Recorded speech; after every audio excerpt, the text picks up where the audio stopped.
Saurabh Bora, My Home Rameshwar Rao గారు అయోధ్య లడ్డూలకు సంబంధించిన నెయ్యినిచ్చారు. వాళ్ళు ఎక్కడి నుంచి నెయ్యి తెచ్చారు? ఆ నెయ్యిని ఎవరు టెస్ట్ చేశారు? ఆ నెయ్యికి సంబంధించిన క్వాలిటీని ఎవరు చూశారు? అంటే అది పోర్టు కార్మికులు చూసి ఉంటారండి. అదే మేము టీటీడీ ఎగ్జిక్యూటివ్ ఆఫీసరు వీళ్ళెవరు కూడా దాన్ని రుచి నాణ్యత చూడడం అనేది ఉండదు. దానికి ప్రోటోకాల్ ఏం పాటించలేదా? ఇప్పుడు రెగ్యులర్గా మనం 3 లేయర్స్లో చెక్ చేయించే మెకానిజం ఏదైతే ఉందో ఖచ్చితంగా పాటించుంటారు. ఖచ్చితంగా పాటించుంటారు. ఎక్కడి నుంచి తెచ్చారు అనేది ఏమైనా ఐడియా ఉందా? నాకు ఐడియా లేదు. ఏ డైరీ నుంచి ఐడియా లేదు.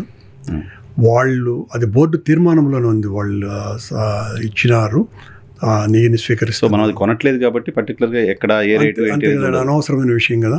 కానీ వాళ్ళు 2010 కేజీలు ఒక్కొక్కరు ఇచ్చినట్టు గుర్తు నాకు. ఒక్కొక్కరు 2010 కిలోలు 10 కేజీలు 1 లక్ష లడ్లకి. ఓకే. ఎందుకు సార్ ఇప్పుడు ఇంత జరుగుతుంటాయి? మైహోం రామేశ్వరరావు గారు కావచ్చు, ఈవెన్ సౌరభ్ బోరా కావచ్చు, ఎందుకు రెస్పాండ్ అవ్వట్లేదు? మరి అది ఆ ప్రశ్న నన్ను అడిగితే మీరేమనుకుంటున్నారు? మీకు ఇది ఉంటుంది కదా, వాళ్ళు తెలుసు, వాళ్ళు మీ బోర్డులో పనిచేసి రాజకీయ పరమైనటువంటి విమర్శలకు వాళ్ళు ఎందుకు సమాధానం చెప్తారు అసలు? బట్ వాళ్ళ మీద వస్తున్న దేవుడి మీద వాళ్ళ మీద ఆరోపణలు రాలేదు. దేవుడి మీద వేస్తున్న అపవాదు కదా, వాళ్ళ మీద ఆరోపణలు రాలేదు. ఇప్పుడు మీరు టీటీడీ పూర్వ చైర్మన్ గా దాడి మా మీద చేస్తున్నారు కాబట్టి సమాధానం మేమిస్తున్నాం. వాళ్ళు ఇవ్వాలని కానీ వాళ్ళు పట్టించుకోలేదని కానీ అనుకోవాల్సినటువంటి అవసరం నేనైతే భావించటం లేదు. వాళ్ళు ఇవ్వాల్సిన అవసరం ఉంది అని అనుకోవట్లేదా? నేనైతే పెద్ద అనుకోవటం లేదు. ఇస్తే మంచిది అంతే తప్ప మనం డిమాండ్ ఎట్లా చేయగలము? మనం డిమాండ్ చేయాల్సిన అవసరం లేదు. భక్తుల్లో ఉన్న నిజానికి అది కూటమి ప్రభుత్వం చేయాలా. వాళ్ళ దగ్గరే ఉన్నాడు కదా బోర్డు మెంబరు. ఏమయ్యా నువ్వు ఇచ్చినావా లేదా అనేటువంటి మాట ఎందుకు అడగలేకపోతున్నారు? అడిగితే వాస్తవం బయటకు వస్తుంది కాబట్టి అడగటం లేదు అనేది స్పష్టంగా అర్థమైపోయింది కదా. 1.5 కాలంగా జరుగుతున్నది కదా ఈ చర్చ. 1.5 కాలంగా ప్రతి నెలా జరుగుతున్నటువంటి బోర్డు సమావేశంలో సౌరభ్ బోరాను ఆ చైర్మన్ ఆ ఎగ్జిక్యూటివ్ ఆఫీసర్లో ఎందుకు అడగలేకుండా పోయినారు? అడుగు ఉండాలి కదా. కానీ వాళ్లకు పొలిటికల్ ప్రయోజనం కావాలనుకున్నటువంటి వాళ్లకు సమాధానంతో పని లేదు, వాస్తవంతో పని లేదు. కాబట్టి వాళ్ళు ఖచ్చితంగా అడగరు, వాళ్ళ దగ్గర నుంచి వివరణ తీసుకోరు.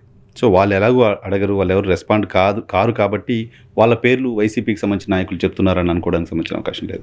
అలా ఎందుకు అనుకుంటారు? ఒకవేళ అది నిజం కానప్పుడు ఖచ్చితంగా వాళ్ళు చెప్పేస్తారు కదా మేము పంపలేదనని. అప్పుడు మేము ఇరుక్కుంటాం కదా. మాకు ధైర్యం ఉంది కాబట్టి జరిగిన వాస్తవాన్ని ప్రజలకు తెలియజెప్పాల్సినటువంటి అవసరం ఉన్నది కాబట్టి, దానికి తోడు మా మీద దాడి చేస్తున్నారు కాబట్టి సమాధానం చెప్పుకోవాల్సిన అవసరం మాది. అందుకే ధైర్యంగా చెప్తున్నాం. ఓకే. మరొక మాట కూడా పదే మాట్లాడుతున్నారు చంద్రబాబు నాయుడు గారు. ఆవు కొవ్వు పంది కొవ్వు తర్వాత ఆయన మాట్లాడుతున్న మాట, బాత్రూములు కడిగే మాట చెప్పడానికి కూడా ఇబ్బందిగా ఉంది. బాత్రూములు కడిగే కెమికల్స్ వాడారు, హ్యార్పిక్ వాడారు, ఈవెన్ శ్రీశైలంలో కూడా వాడారు. ఇంతకంటే నీచమైనటువంటి ఆరోపణ. వాళ్ళు బాత్రూమ్ అనేటువంటి మాట వెనుక మానవ అశుద్ధం ఉంది, దానితో స్వామి లడ్డూను తయారు చేశారు అన్నంత నీచమైనటువంటి ఆరోపణ అది. అంటే ఎట్లా ఒకట్ల జనంలోకి ఎక్కిచ్చేద్దాం పోతుంది అని అక్కడే పప్పులో కాలేశారు.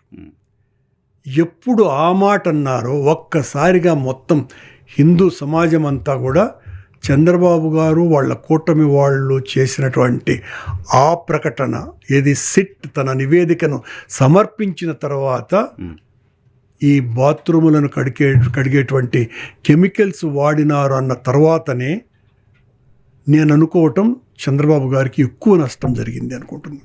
ఈ స్టేట్మెంట్ తర్వాత? అవునండి, పాత స్టేట్మెంట్ కంటే కూడా దీనివల్ల ఎక్కువ నష్టం జరిగింది. ఇంకేంటి, దేనికైనా సిద్ధపడిపోతున్నారు వాళ్ళు.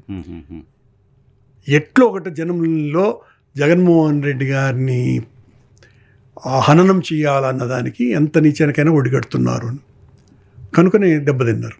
సో భక్తులు ఒక కంక్లూజన్కి రావచ్చా? లడ్డు ప్యూర్ గీతో తయారు కాలేదు అనే కంక్లూజన్కి భక్తులు రావాల్సిన పరిస్థితి ఇప్పుడు క్రియేట్ అయింది అనుకోవాలా?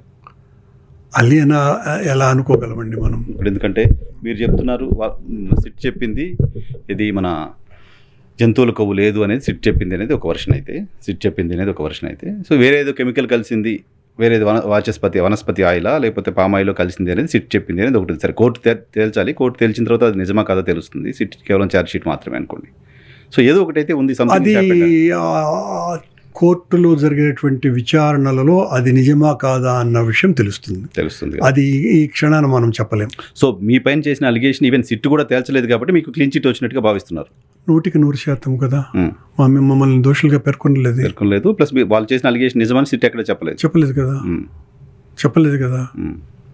సో ఇంకేదో ఉంది అని తెలిసి చెప్పింది, అది విచారణలో తేలుతుంది ఏది నిజమా కాదా అని.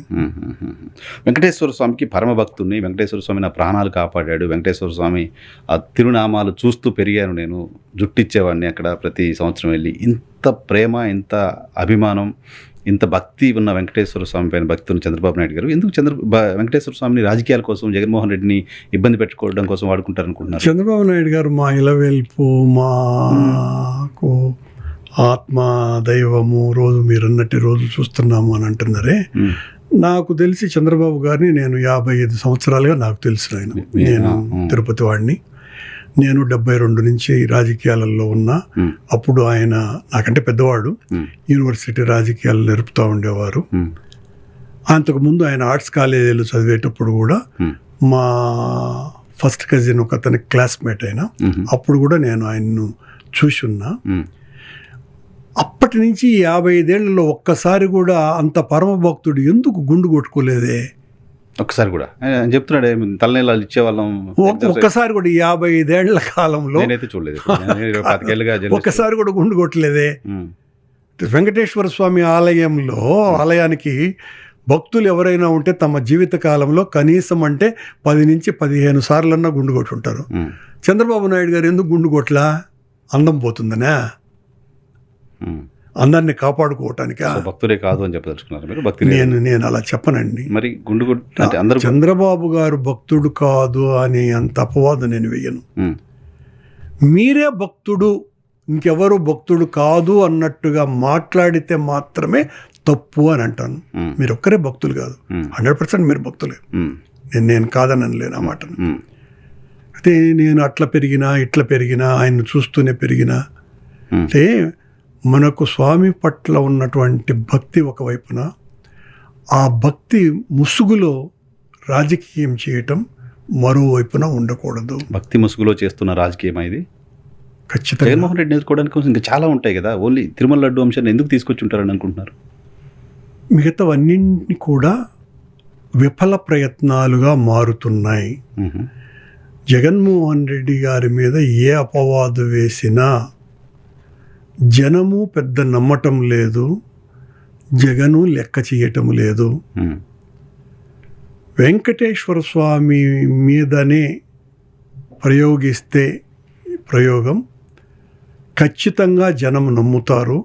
అందులో భారతదేశంలో గత 1.5 దశాబ్దాలుగా మత రాజకీయాలు బలంగా జనంలోకి పోతున్నాయి కనుక జగన్మోహన్ రెడ్డి అనేటువంటి వాడిని క్రిస్టియన్గా బలంగా చిత్రీకరించి హిందూ ద్వేషిగా మార్చటానికి లడ్డూను ఒక ఆయుధంగా వాడాలా అనేటువంటి ఆయన నిర్ణయం నిజంగా గొప్పది, కానీ చాలా తప్పుది, చాలా నేరగ్రస్తమైనటువంటిది. జనం ఆయన వేసినటువంటి ఆ ఎత్తుగడని తొందరలోనే నమ్మకుండా పటాపంచలు చేశారు. సో ఆ అపవాదు పోయిందని భావిస్తున్నారు మీరు? నేను 100% ఆ అపవాదు ద్వారా చంద్రబాబు గారు విజయం సాధించలేరు. ఒక 3 క్యాంపెయిన్స్ కంటిన్యూస్గా చేశారు కరుణాకర్ రెడ్డి గారు. 1, జగన్మోహన్ రెడ్డి క్రిస్టియన్, తిరుమలతో ఆటలాడుకుంటున్నారు. 2, కరుణాకర్ రెడ్డి నాస్తికుడు. 3, సుబ్బారెడ్డి భార్య బైబిల్ పట్టుకొని తిరుగుతోంది, అదిగో చూడండి విజువల్స్ అని కొన్ని విజువల్స్. ఈ 3ని బేస్ చేసుకొని తిరుమలని వాళ్ళు అపవిత్రం చేస్తున్నారనే క్యాంపెయిన్ ఈరోజు మొదలుపెట్టింది కాదు, గడిచిన 4-5 ఏళ్ళుగా నడుస్తుంది. మొదటిదండి నా సమాధానం, నేను నాస్తికుడిని అనేటువంటి మాట నన్ను ఇంకా చాలా నీచంగా కూడా మాట్లాడినారు. నేను దేవుడిని మీద నల్లరాయి అన్నానని, ఇలాంటి మాటలన్నీ. చిన్నప్పటి నుంచి నాకున్న స్నేహితులు ఇంకా చాలామంది ఉన్నారు తిరుపతిలో. మీరు కావాలంటే విచారణ చేయించవచ్చు. నేను ప్రతి సంవత్సరము నా చిన్నతనంలో డిగ్రీ వరకు ప్రతి సంవత్సరము కొండకు వెళ్ళి గుండు కొట్టుకునే అలవాటు నాది. ఆ సమయంలోనే నేను విప్లవ రాజకీయాలలో కూడా ఉండినా.